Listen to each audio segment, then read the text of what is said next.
Boa noite, quem é da noite, boa madrugada, quem é da madrugada, bom dia, quem é do dia. Olha aí o trio novamente, trio Los Dos. Se juntar os três não dá dois.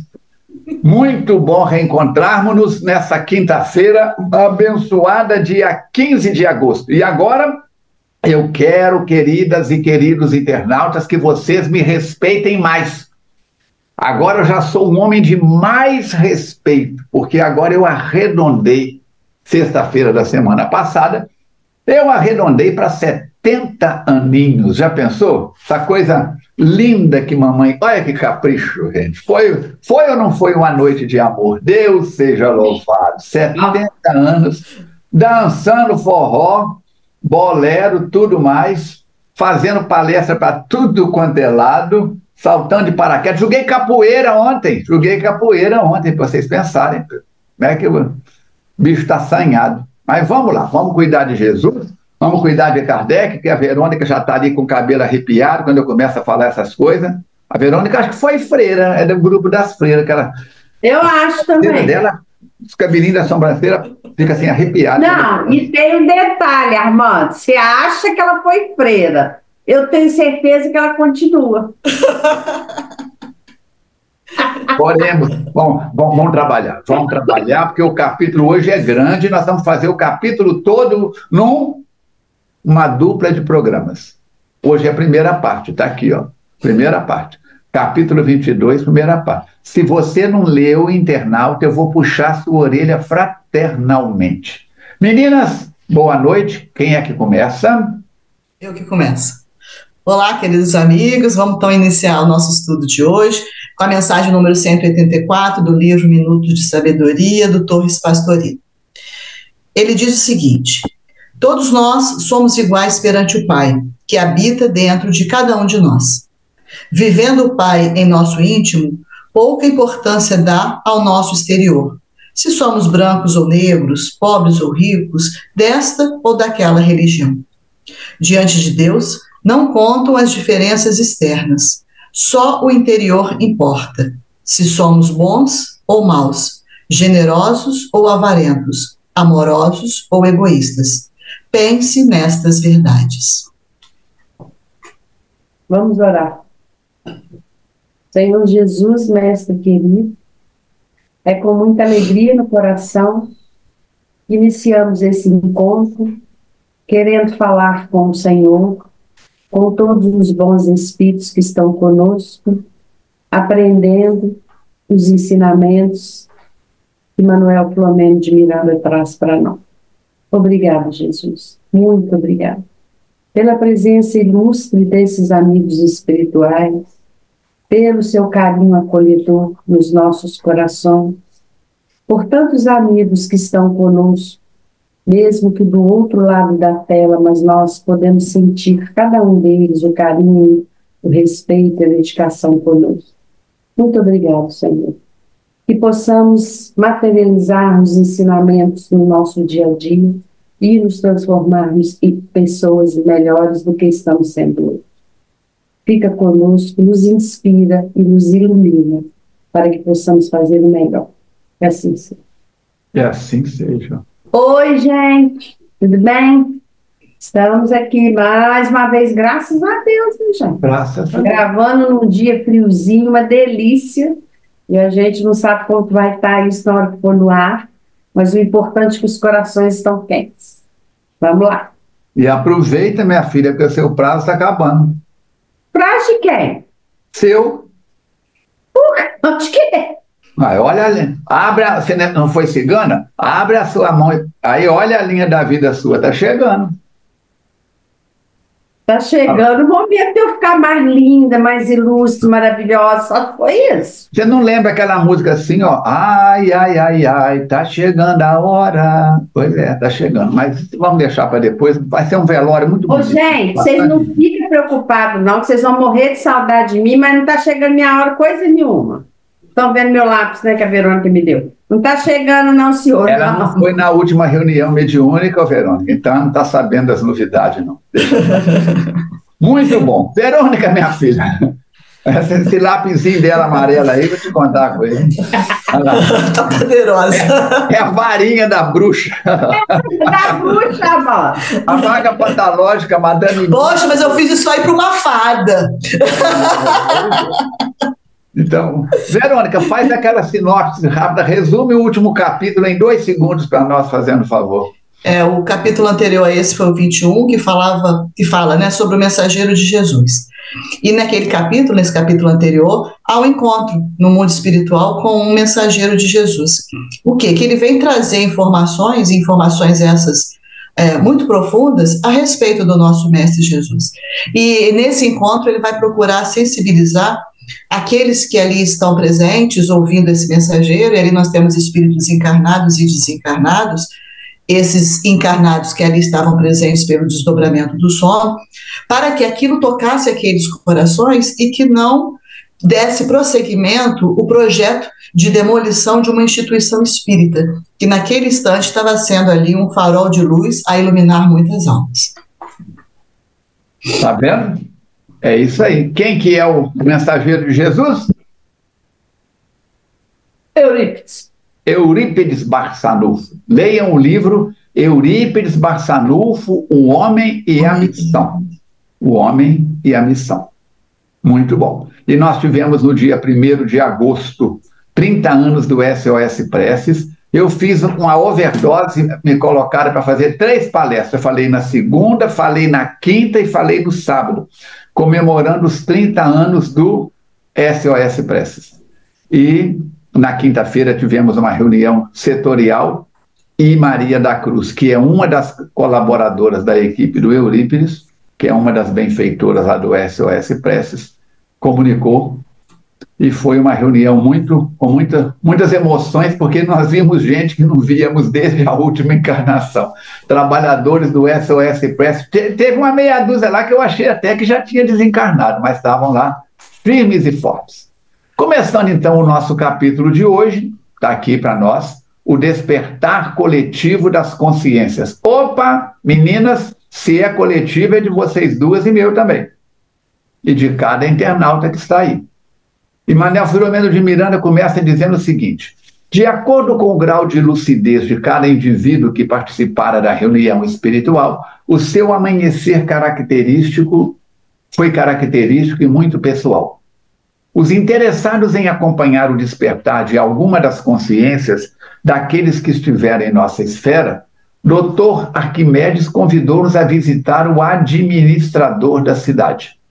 Chegamos ao seu lar quando a família se encontrava à mesa para o café da manhã. O senhor prefeito da cidade não podia disfarçar a preocupação que o assinalava, embora o bulício dos 2 filhos pequenos. Bom, então você está vendo que alguma coisa ele trouxe dessa reunião. Vamos ver o que ele trouxe. Interrogado então pela esposa a esse respeito, ele respondeu: durante a noite, experimentei curiosos fenômenos espirituais. O Falcone, para ele usar esse linguajar, a gente pode deduzir que ele era espírita ou espiritualista? Bom, esse sacramento não tem como deixar de ter algum contato. O Colégio Allan Kardec é no centro da cidade.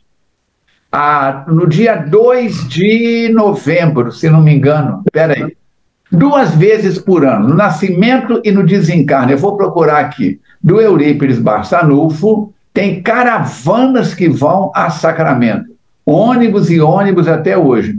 Antes de eu conhecer Eurípides Barçanufo, antes de eu saber dessa história toda, eu viajei muito no Triângulo Mineiro, Uberaba, Uberlândia, Conceição de Alagoas, Planura, Frutal, Honorópolis, Campina Verde, Turama, e à época as suas 18 vilas, e a gente não tinha... Eram curtelas, como se diz, cidadezinhas pequenas. Iturama tinha 18 vilas ligadas a Iturama. E a gente almoçava em pensão. Muitos lugares não tinham nem restaurante, era pensão. E eu vi muitos retratos de Eurípides Barçanufo antes de conhecer Sacramento, de conhecer essa história toda. Então, o povo do Triângulo Mineiro, pela tradição dos avós e tudo mais, tinha uma cultura muito grande com Eurípides Barçanufo. Eu vi a quadra daquele homem, que homem que é esse? Em todo lugar tem quadro desse homem, nas paredes, como se fosse uma proteção para o ambiente. Então, quem mora em Sacramento não tem como desconhecer, pelo menos, parte da história de Eurípides Barçanufo. E o prefeito é uma pessoa culta.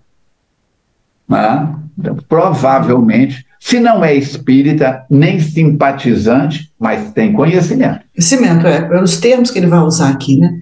Ele diz assim, continuando: tenho certeza de que fui arrebatado do corpo e conduzido a uma região muito feliz, onde não havia densidade física e tudo transcorria um clima especial de felicidade. E bacana também a nitidez, como ele descreve o que ele sentiu durante o sono, né? O lugar fez-me recordar uma dessas descrições a respeito do reino dos céus que estão muito em voga.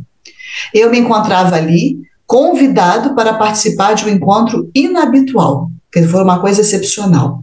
Podia distinguir pessoas da nossa comunidade e outras totalmente desconhecidas que pareciam habitantes desse mundo especial. Olha a nitidez como ele descreve o que ele percebeu. Então, não só a nitidez que ele descreve, como isso ficou impregnado nele, que ele conseguiu, ao despertar, contar com riqueza de detalhes o que aconteceu nesse encontro. Achei isso muito interessante. Tem trabalhador da área da mediunidade na FEAC que fala abertamente: eu não lembro de nada. O cara aí não é nem trabalhador espírita, ele lembra, quer dizer, mas foi colocado um chip neles para mexer com as entranhas. É porque esse era o objetivo, ao despertar, lembrar de tudo que aconteceu lá, para isso que eles foram levados lá. Mas isso daí que você está falando, Falcone, tem a ver com especialidade de mediunidade, e não ser trabalhador ou não. Não, mas pessoas que estudam espiritismo, que fazem um trabalho de interiorização, às vezes não conseguem reter. E ele, que é um homem público, parece que não tem conexão direta com o espiritismo, mas foi colocado no campo da memória dele um tratamento especial. Mateus, põe no meu campo da memória, tá, por favor. Então, o ambiente era alegre, gente. Ele lembra dos detalhes, olha que legal, as luzes e vibrações musicais muito belas desfilaram verdadeiros anjos do Senhor. Um cenário deslumbrante, onde teve lugar uma conferência. Ele recorda vagamente do espírito. Qual que era o espírito? O nosso querido Eurípides, que proferiu a palestra, né? E ele recorda, mas ele não pode identificar-se. Ele lembra o milagre, mas não lembra o santo. Exatamente, ele não tem certeza. Então ele está fazendo uma coisa que nós médiuns, assim, né, trazemos fragmentos. Ele está trazendo alguns fragmentos. Já o conheço de algum lugar, quer dizer, ele viu esse cara, ele viu esse homem, esse espírito. E apesar de apresentar um aspecto algo diferenciado. Legal isso. Por que ele está dizendo isso? Porque durante as horas da noite, as criaturas se apresentam, tem algum aspecto diferenciado que quando a gente vê elas encarnadas e tal, a gente não é a mesma coisa.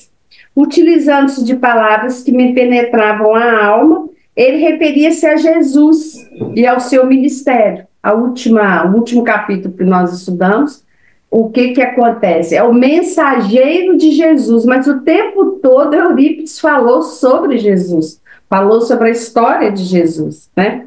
Abordando a gravidade que no momento a Terra estava passando. Convidava-nos ao exame de nossas responsabilidades sobre a vida, nossos atos, nossos deveres políticos e sociais. Vamos lá, Paulo. Vamos lá. Não pode parar. Parou em ferrugem. Através de considerações profundas, pontuadas de gravidade, esse mensageiro concitava-nos ao cumprimento dos deveres assumidos perante Deus a serviço do próximo, preservando a natureza e as obras do bem, que o bem vem realizando em favor de todos nós. É o que a Verônica falou. O linguajar dele não é um linguajar de uma pessoa pobre intelectualmente. Havia tal magnitude em tudo a que se referia que me senti profundamente integrado no seu programa de ação proposto para o futuro.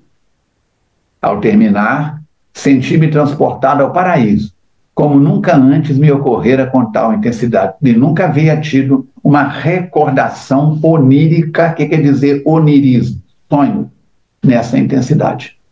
Despertei feliz, mas preocupado, como se receando comprometer-me com algo infeliz que se me apresente disfarçado de honorário.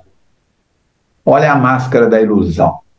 Olha a máscara também, da ilusão. como prefeito da Falcone, ele teria nas suas mãos a capacidade de decidir sobre algo importante.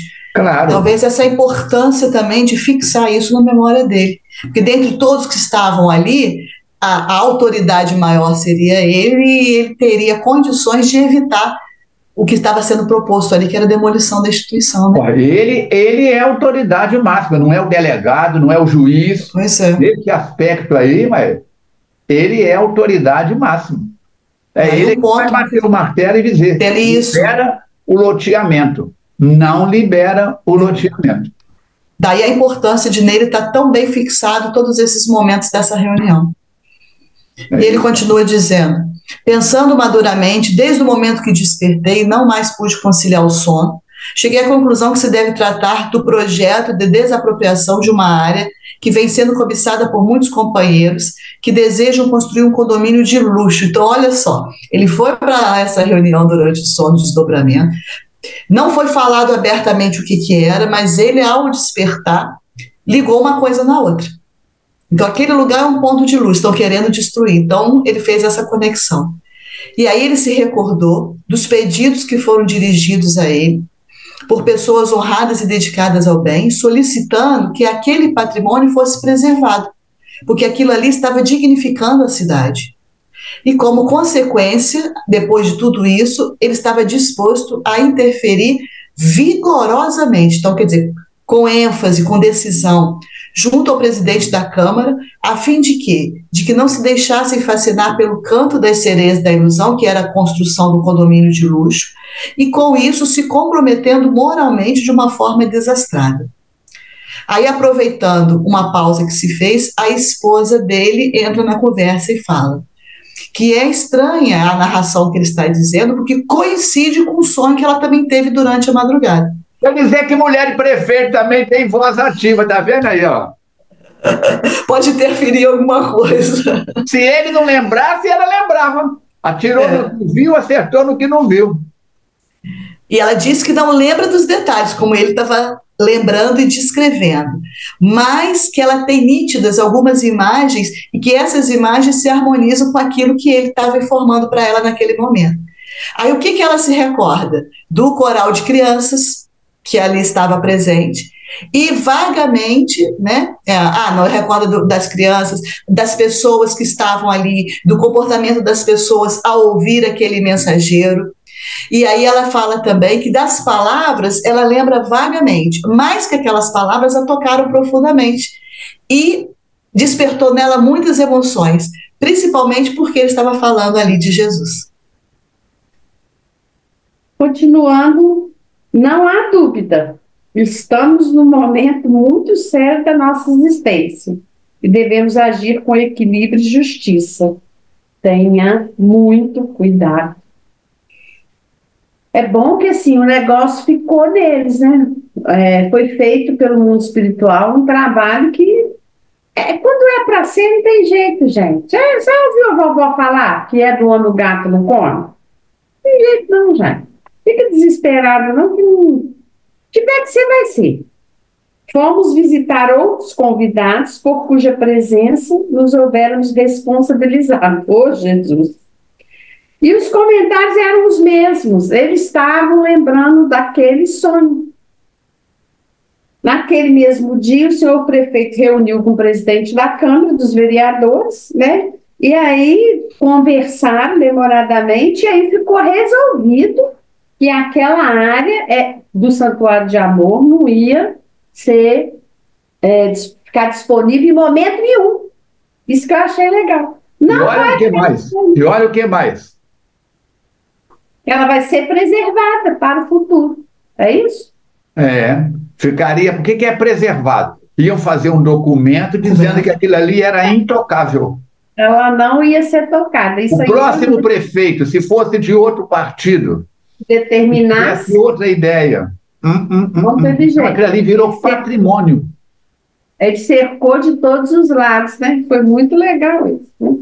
Havia, então, terminado o trabalho naquele recanto bucólico e rico de fraternidade, onde Jesus de Nazaré podia ter ali um espaço para recolher as filhas e os filhos do Calvário. Isso é muito legal. Porque, gente, eu há poucos dias estava numa reunião e a pessoa virou e falou assim, e os resultados? Gente, o resultado é de Jesus. A gente faz, mas deixa Jesus escolher. Né? Então, ele está falando aqui, ali é um espaço reservado para o trabalho que Jesus faz constantemente. Vai lá, seu Armando. Nesses encontros que eu participei lá em Sacramento, naquela época, antes dos meninos nascerem, pouco tempo depois também, né? Eurípides Barçanufo nasceu dia 1º de maio de 1880. Então, todo ano, dia 1º de maio, tem caravanas que vão até lá, 1º de maio. E ele desencarnou dia 1º de novembro de 1918, depois da gripe espanhola. Foi com a gripe espanhola que ele foi embora. Curou muita gente e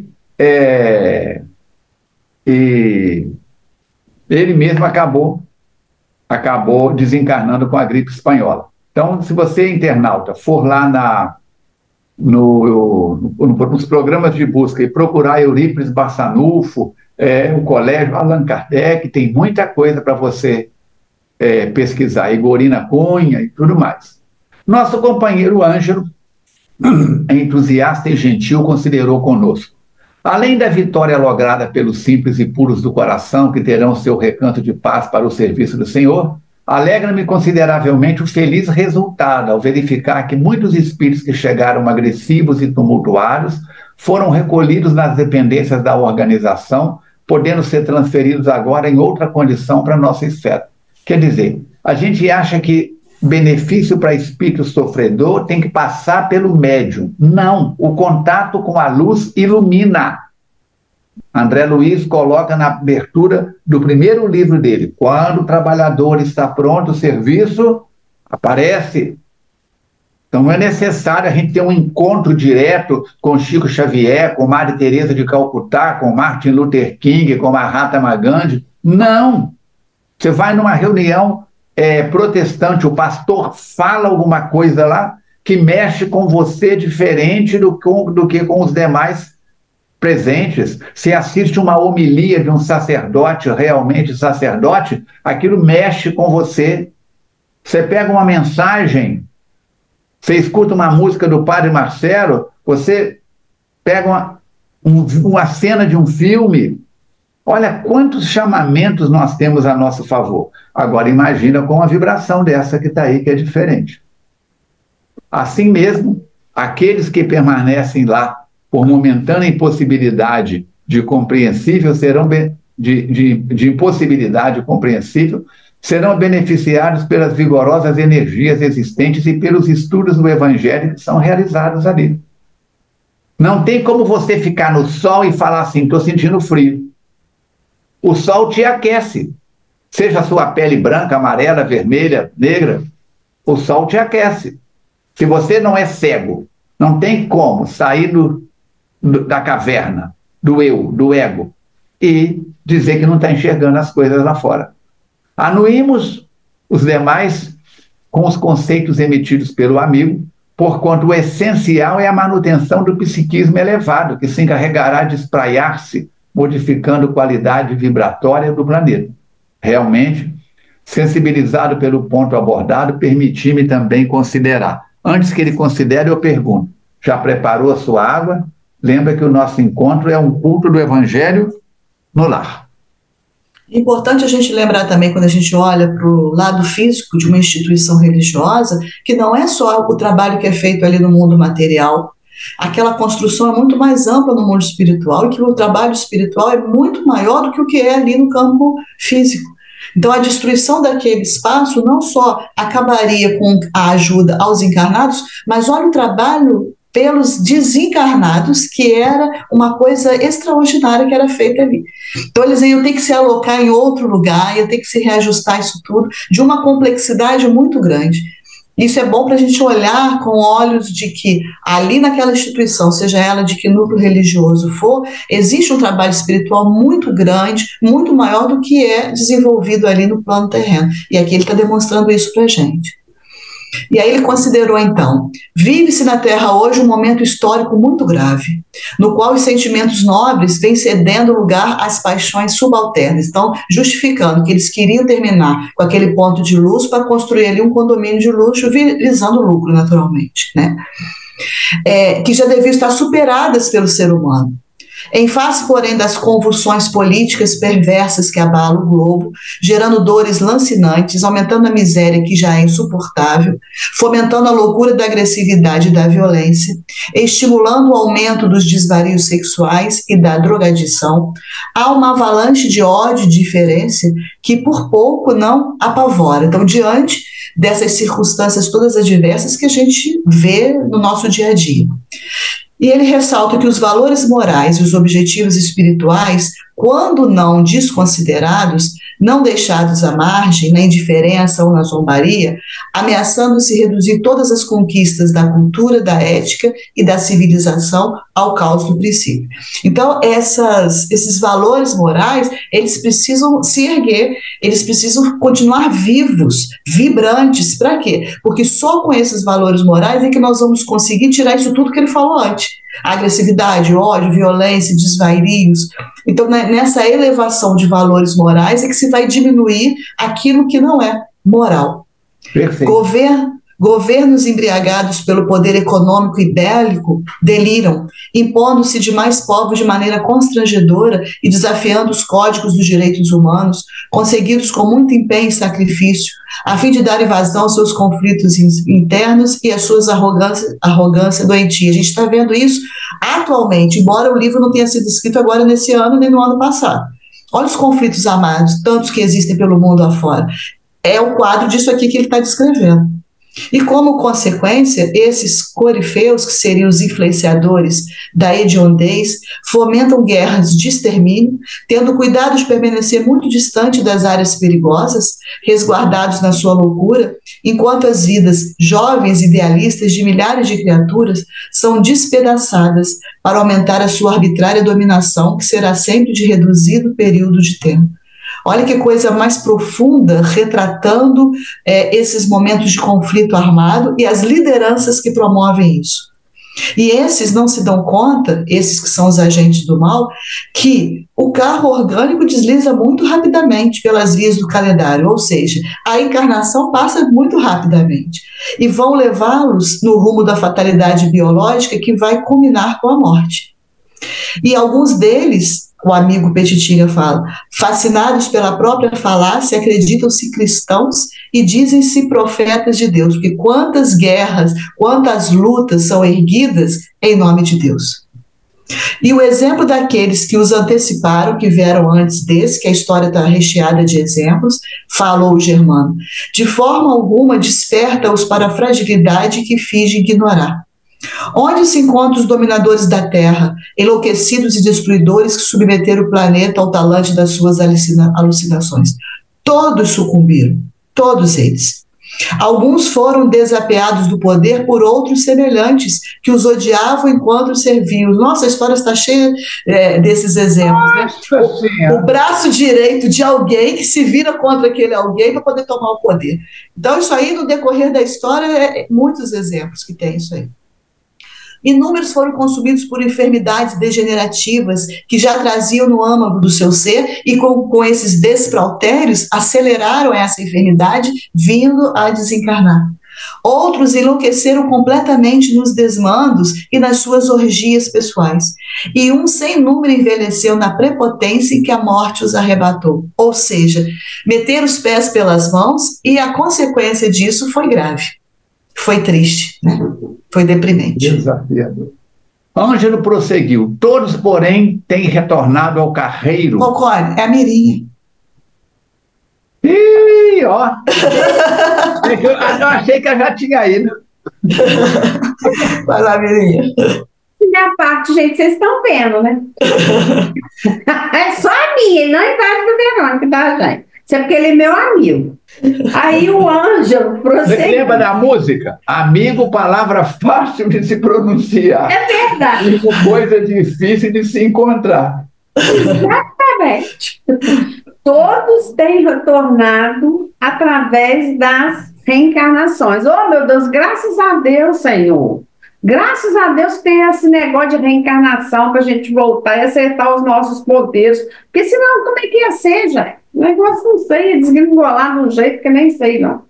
Espiando os delitos. Quer dizer, a gente volta para refazer os nossos caminhos, né? Porque que tem grave desequilíbrio mental, com as consciências que estão aceleradas pelas lembranças infelizes, né? Dos dias que tiveram muitas mentiras, pelas vítimas que a gente não perdoa e que às vezes não perdoa a gente, né? Renasce em absoluta miséria moral, social, econômica, expiações como paralisia, cegueira, mudez, deformidade física. Então, quando a gente vê uma situação dessa, gente, aquela criatura está em resgate. E a gente sente, porque uma vez eu aprendi com a Kátia me ensinou isso. Não que a gente não vá sentir, Mirinha, mas aquela criatura está em resgate. Então, é uma grande oportunidade, né? E aí ele fala o seguinte, que Deus, que não deseja a morte do pecador, mas o desaparecimento do pecado. Ô, gente, vocês sabem onde está escrito isso? Está lá em Ezequiel, está no Antigo Testamento, que o Lucas, olha que legal, estudar isso. Não é eu repetir essa frase decorada, não. É eu buscar. Onde que está? Quem falou isso primeiro? Ezequiel. Está lá. Quem citou primeiro? Ezequiel. No Antigo Testamento, o Lucas foi lá, pegou e trouxe para ele e começou a estudar no Novo Testamento. Isso é estudar. É fantástico isso. E ele lá estava escrito o seguinte: não quero a morte do pecador, diz o Senhor, mas que ele se volte, se converta e tenha vida. E aí foi traduzido para isso. Deus não quer a morte do pecador, mas do pecado, daquilo que faz mal, né? Seja comigo, com qualquer outra pessoa.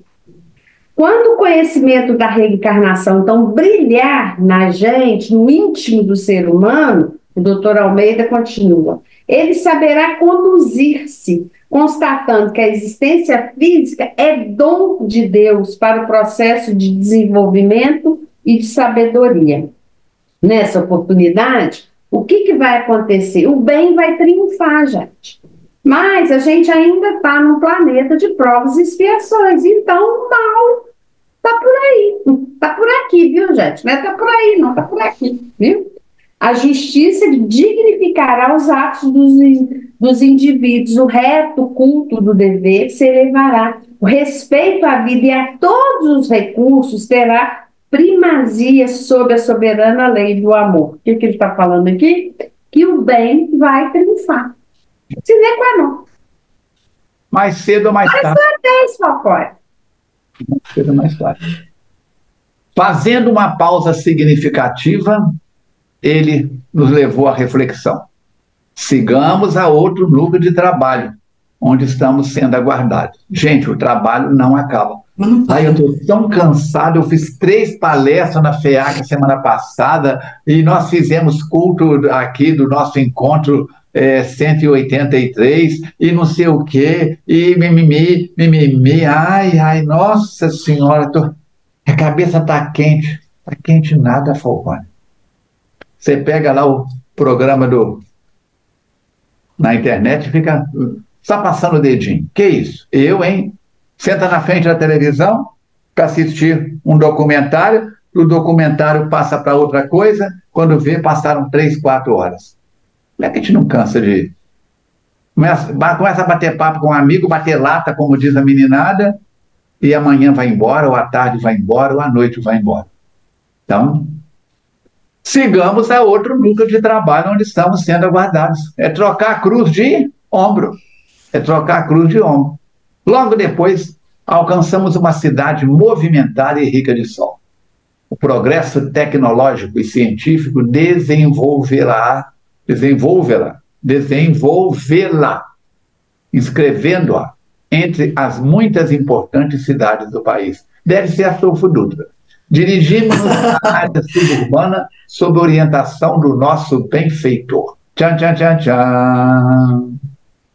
Aí eles chegaram a uma construção de alvenaria simples e ampla, com alguns telheiros, em cuja sombra acolhedora encontravam-se idosos, crianças, homens e mulheres muito necessitados. Então nós já vimos que é um outro lugar dedicado ao bem. Que pessoas generosas movimentavam-se em ampla cozinha, preparando suculenta sopa que seria servida àqueles sofredores. Então, as pessoas estão ali aguardando o momento da sua refeição. E outros trabalhadores do bem estão lá preparando essa refeição. E enquanto aguardavam ali, olha que coisa bonita, né? Onde a gente já viu isso? Muito próximo da gente. Quantas vezes na FEAC, preparando sopa, preparando alimento para distribuir aos necessitados, enquanto as panelas estavam no fogo, o grupo sentava e se reunia para estudar. Então a gente vê como que isso se propaga, como isso se multiplica, como isso é constante nessas instituições. Então, enquanto as pessoas aguardavam o alimento, 2 jovens alternavam-se na leitura de páginas do Evangelho segundo o Espiritismo, de Allan Kardec, cujo conteúdo quase não era absorvido, quer dizer, não era totalmente absorvido, em face de quê? Da algazarra infantil, porque era criança correndo para lá e para cá, das reclamações de algumas pessoas enfermas, que também é muito natural isso acontecer, e da irritação dos mais exaltados, que queriam só um prato de comida, mais nada. Mirinha. Eu lembrei de quando a gente tinha os natais da FEAC, que o Armando se atrevia a sair com uma caixa de bombom. Do lado de fora, tinha 2, 3 mil pessoas. Eu falava, gente, esse homem é louco, eles vão pular em cima dele. E pulava, e pulava. Era muita gente, era muita criança, era muito... Eu falava, gente, como é que esse homem pode sair com bombom aqui? Esse pessoal está desatinado. Gente, a gente já fez muito trabalho legal na FEAC, me lembrei muito disso quando eu estudei. Já vi também, Mirinha, querer entrar à força e a Kátia sozinha fechar a porta. Ih, nossa senhora, quando a gente ia para o Vila Ideal, quando a gente começou a sopa no Vila Ideal, a gente ia... A ocupação lá na BR, você lembra? Essa ocupação na BR foi o trabalho mais desafiador para mim. Agora, no Vila Ideal, a gente tinha uma coxa, não sei se tem essa coxa no piada. Ela tinha uma boca desse tamanho assim, o Armando ficava apitando, gente, só aquele apito que segurava o povo. Era uma fila quilométrica, gente, muito legal. E a fome tem pressa, né? A fome tem pressa, então... A gente não ouve ele aqui, Armando, a gente não ouve. Aqui a gente, o Armando apitava e segurava o povo, oh, meu Deus, que coisa deliciosa de se fazer. Eu sinto muita falta desse tipo de trabalho da FEAC, muita falta para ele, porque é muito gostoso. A gente passa perto, viu, gente? Então havia presença. Esse lugar também que a gente conhece, né, Armando? Ué, a quantidade de cusparada, de chute na canela, o que a minha mãe era xingada, nossa senhora, que nossa. Dedo queria uma mão, dava a mão, queria o braço, dava o braço, queria o corpo inteiro, nada. No livro Vida Feliz, Joana de Andes lembra, Vicente de Paulo diz que os pobres são muito exigentes. E nós roubamos tanto deles no passado. Essa história que está falando aí, que vem corpos degenerados, não sei o quê. Olha, Paraíba do Sul, gente. Já contei aqui o caso do Chico Xavier saindo de uma lanchonete no Rio de Janeiro, no centro do Rio de Janeiro. Tinha um homem sentado, encostado numa parede, e com as pernas todas cheias de feridas, os braços pedindo esmola. E o Chico enfiou a mão no bolso, deu alguma coisa para a criatura, atravessou a rua. Do outro lado, ele virou e ficou pensando consigo mesmo: o que será que esse espírito aprontou em outra reencarnação para estar num grau de miséria e de sofrimento dessa? Emmanuel apareceu e falou com ele: quer a resposta? Olha a placa em cima da cabeça dele na parede. O Chico olhou para cima, estava lá: Rua Fulano, doutor Fulano de Tal. Era uma autoridade conhecida a nível nacional. Nome não pode, a gente não pode falar o nome, porque pode ter familiares ouvindo, não é elegante nem moral. Mas o Chico contou para nós quem é que era. Uma autoridade conhecida na história do Brasil. Estava ali, pedindo esmola, debaixo da placa com o nome dele sendo homenageado na rua, cheio de feridas. Eu te pergunto, olha, vai em Paraíba do Sul, para ver as meninas lá das freiras de Dom Orione. Kátia e eu acompanhamos aquilo há mais de 25 anos, e vários dos espíritos que estão ali, alguns que já desencarnaram, reis, rainhas, autoridades da velha Europa e do Brasil estão ali. Acertando a contabilidade, não é com Dom Orione, nem com Nossa Senhora Aparecida, nem com Buda, nem com Alá, nem com Jesus, nem com ninguém, com a própria consciência. Agora, essa casa de que ele está falando aqui, a gente conhece ela também, né? Interessante a gente pensar onde que seria esse lugar. Quem seria esse trabalhador espírita aqui? Vamos ver o que ele está falando, né? Então, apesar de tudo, da algazarra, de criança gritando, dessa suposta confusão que a gente encarnado está achando que está confuso, né? Há presenças espirituais do bem ajudando e que nos receberam a eles, os trabalhadores espirituais, com amizade e carinho. O instrutor da casa, quem é essa pessoa, gente? Quem é ele?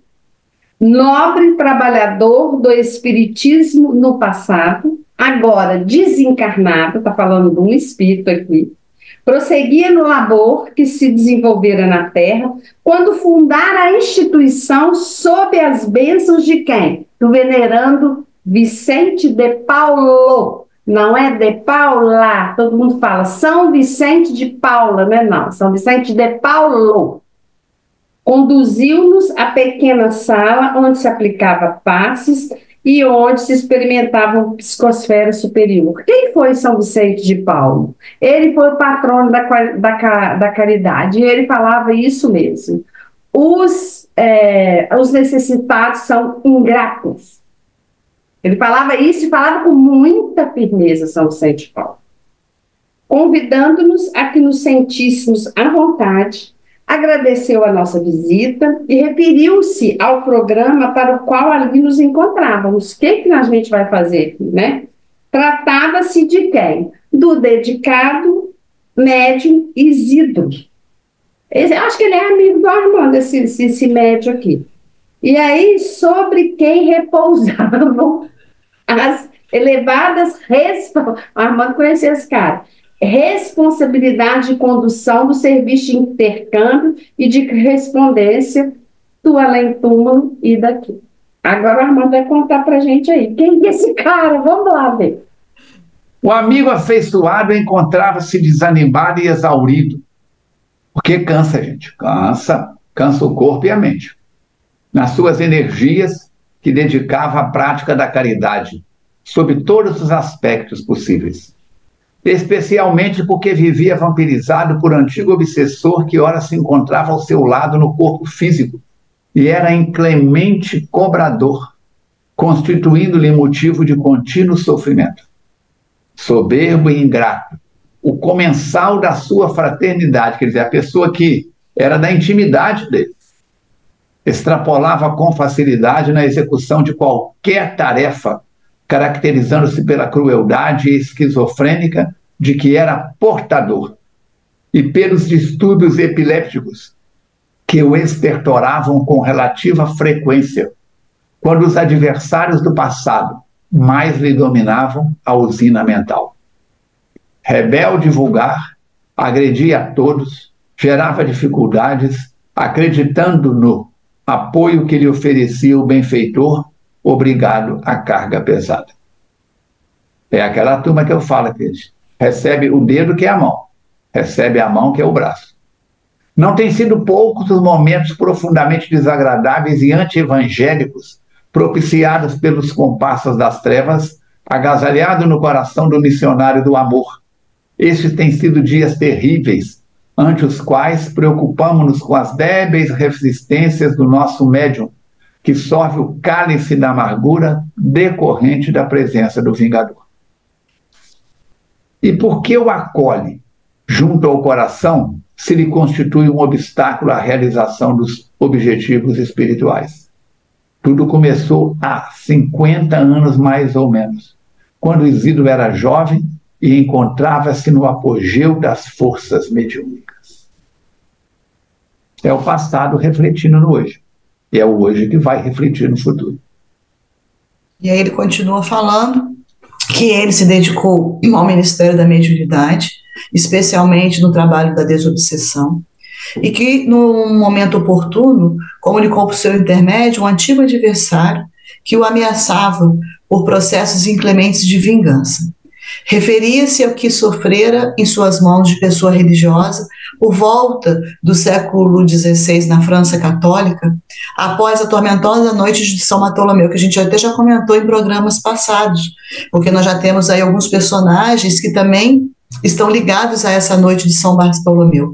Só para recordar, foi uma noite onde 2.000 protestantes foram massacrados, isso no dia 24 de agosto de 1572 em Paris, por ordem do rei Carlos IX.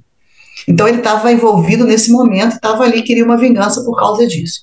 E fixado no ódio que o consumia desde então, ele buscara o quê? A vingança. E aí encontrou esse seu algoz. E ele estava novamente a serviço de Jesus, só que agora em outra expressão, qual a de um verdadeiro cristão. E esse obsessor, arrogante e cruel, não podia permitir que o inimigo se encontrasse num clima de paz enquanto ele se afundava num fosso de ódio que o consumia. Então ele se comprometeu com outros inimigos do médium e da mensagem espírita a tornar um ferrete em brasa da vingança nos sentimentos até alcançar o seu objetivo, quer dizer, espezinhar aquele outro que estava indo para o caminho do bem para fazê-lo derrocada, sua derrocada. A doutrinação, então, paciente de abnegado servidor da casa redundou, pelo menos na aparência, inútil, pois que até o momento de se afastar dos equipamentos mediúnicos, ele afirmava o seu propósito doentio de desforra terrível. Então foi difícil de manter uma conversa com ele e de tirar ele desse caminho da vingança. E ao terminar a reunião, porque os seus membros e o médium apresentassem significativa preocupação, o instrutor bondoso referiu-se que a colheita é sempre inevitável, desde que anteriormente haja existido a sementeira. No entanto, são muitas as formas de resgate, porque a justiça divina é também rica de misericórdia.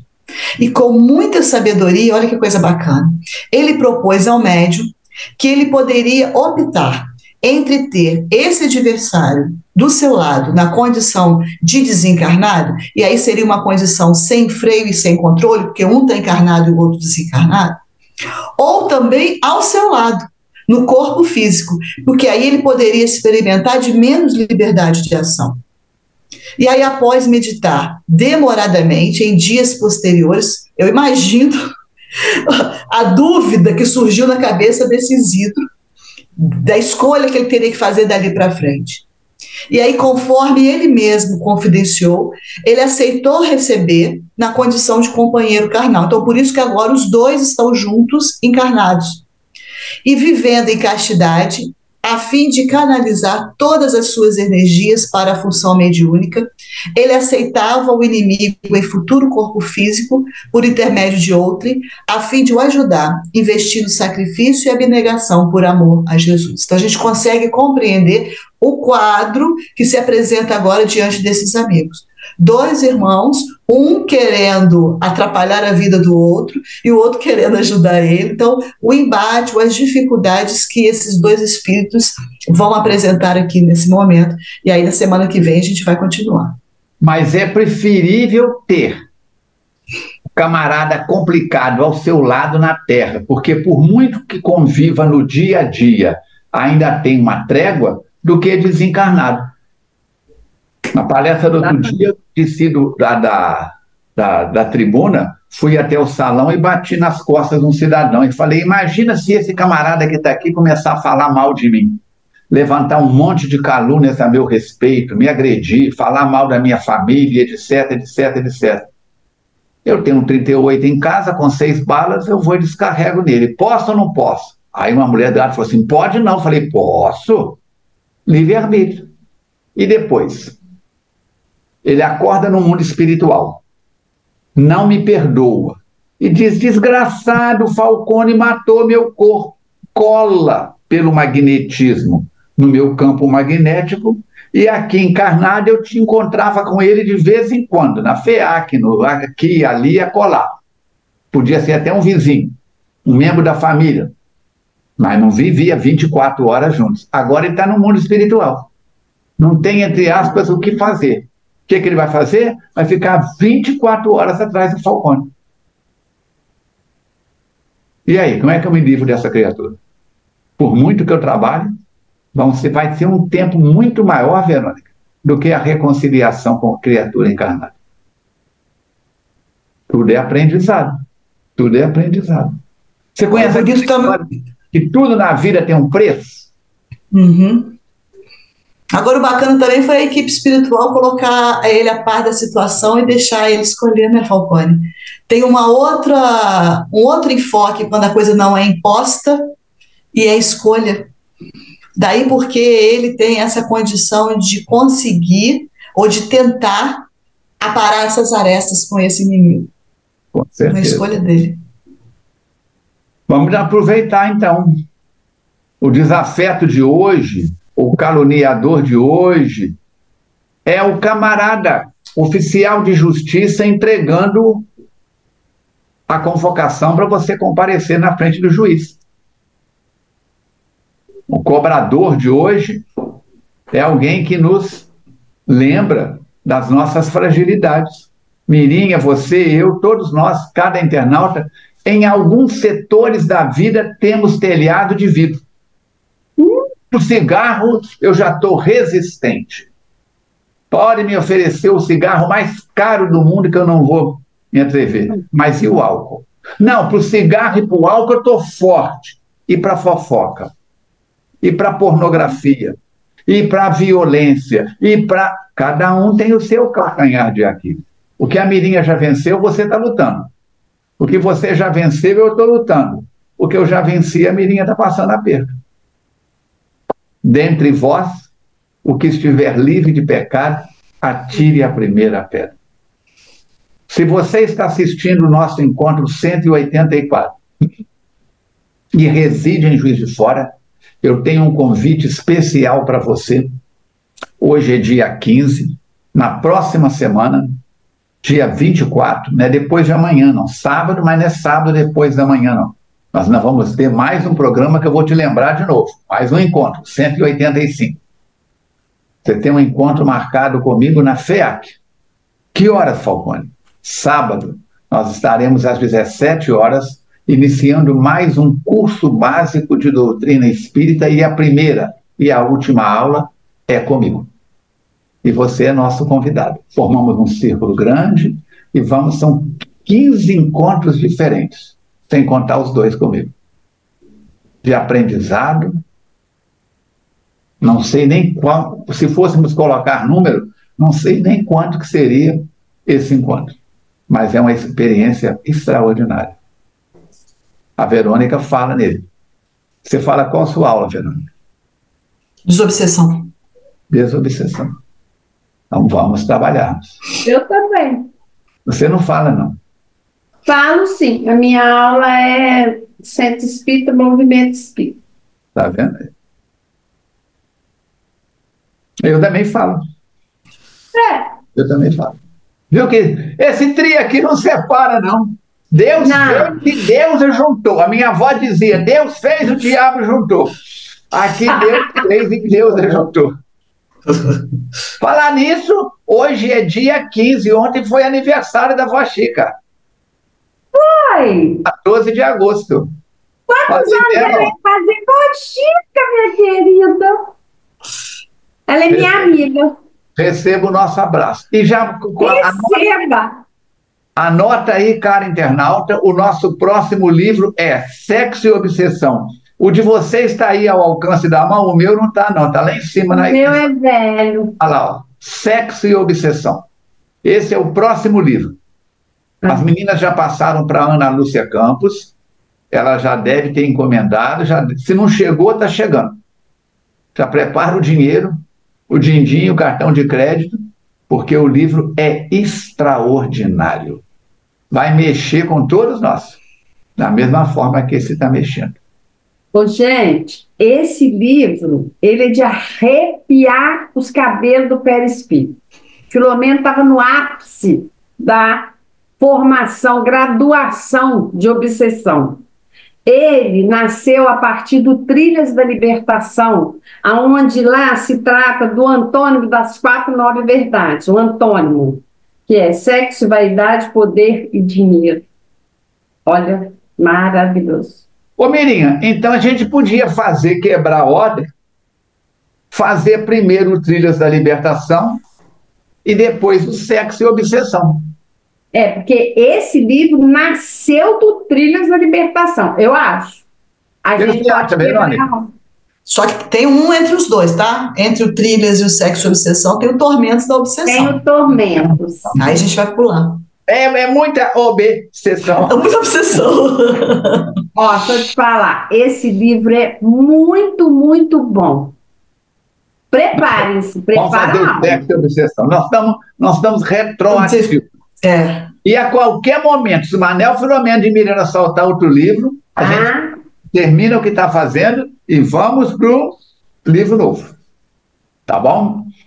Verônica, suas palavras finais. Contamos com vocês aí semana que vem para a gente ver a complementação dessa história aí. Desses dois. Vai dar uma O que vai dar? E agradecemos muito a presença de vocês e o carinho de todos. Até semana que vem. Semana que vem, gente, não perca não, sabe por quê? Porque vai desenrolar a história só semana que vem. Porque aqui no ponto que nós estamos, o negócio está encarançado, como diz a Verônica. Mas a semana que vem vai desenrolar. Nós agradecemos a presença de cada um de vocês. Deixem os comentários aqui. Se é a primeira vez, se já é acompanhante antigo, o seu comentário é importante porque alavanca o vídeo. Quanto mais comentários, o seu joinha, assinar o canal, tudo isso mostra para o algoritmo da plataforma, do YouTube, que o vídeo é pertinente. E eles apresentam para o maior número de pessoas. Divulga nos seus contatos, nas suas redes sociais. Gente, nós estamos no 6º livro. Este Entre Dois Mundos já é o 6º livro do trabalho que nós estamos desenvolvendo. É o 7º. É o 7º. Então, vamos trabalhar. O nosso abraço a todos os trabalhadores voluntários ativos da FEAC, a Jussara mais o Chaves, que estão aí nos bastidores, não aparecem, mas são eles que movimentam toda essa programação. E até 22 de agosto, se Deus quiser e Ele quer. Grande abraço, saúde e paz após a nossa prece. Amigo e mestre Jesus, que as tuas bênçãos envolvam a cada lar, nesse culto do Evangelho no lar, nesse encontro de número 184, que as tuas bênçãos, repetidas 184 vezes, possam lavar-nos a alma, possam ajudar-nos a nos tornarmos criaturas melhores do que fomos ontem, do que fomos anteontem, e avançarmos cada vez mais no caminho do homem de bem, do verdadeiro espírita, do verdadeiro cristão. Manel Filomeno de Miranda, Divaldo Pereira Franco, Dr. Arquimedes, Eurípides Barçanufo e todo São Vicente de Paulo e todos os espíritos participantes e citados na obra possam ajudar o planeta Terra cada vez mais. Que assim seja. Muito bom! Grande abraço. Até o nosso próximo encontro. Senhor.